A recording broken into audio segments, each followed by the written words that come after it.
হবে দিয়ে দাও।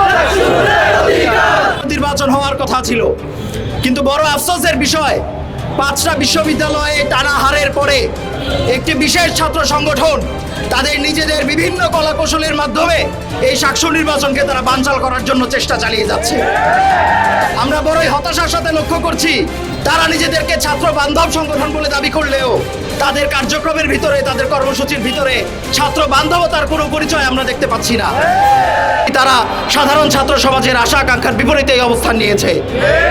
আমরা দেখতে পাচ্ছি তারা হারার ভয়ে খেলছে না, এবং সেই কথা তারা স্বীকারও করছে না। আমরা মনে করি তারা এতদিন নির্বাচন করে যখন পাগল হয়ে গেল, তারপরে যখন এই ছাত্র সংসদ নির্বাচনগুলোতে হারলো, যখন তাদের বোধোদয় হলো, এখন তারা এই ছাত্র সংসদ নির্বাচনগুলো বন্ধ করার জন্য তারা চালাচ্ছে।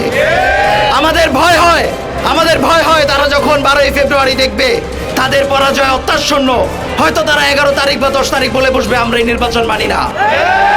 আমরা তাদেরকে বলতে চাই, নিজেদেরকে জোকার বানাবেন না। আমরা বলে দিতে চাই, নিজেদেরকে হাস্যরসের শিকার বানাবেন না।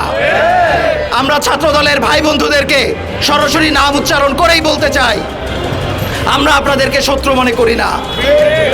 গত 17 বছরের যেই ফ্যাসিস্টের শাসনামল, সেই ফ্যাসিস্টের শাসনামল, সেই হাসিনাকে হটানোর আন্দোলনে আমরা একসাথে আন্দোলন করেছি। কিন্তু আমরা বড়ই হতাশ হচ্ছি যখন আমরা দেখতে পাচ্ছি 24-এর পূর্বে আপনাদের অবদান আর 24 পরবর্তী আপনাদের আচার আচরণ দেশের মানুষকে পিছিয়ে তুলেছে। সাধারণ মানুষজন আপনাদেরকে পায়ের তলায় পিষে ফেলার জন্য বিন্দুমাত্র দ্বিধাবোধ করবে না।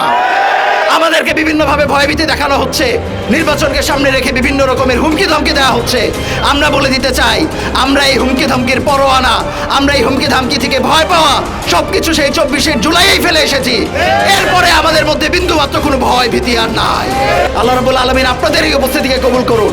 যে সুন্দর বাংলাদেশ গড়ার স্বপ্ন আমরা দেখি, আমরা সবাই মিলে যেন সেই সুন্দর বাংলাদেশ গড়তে পারি।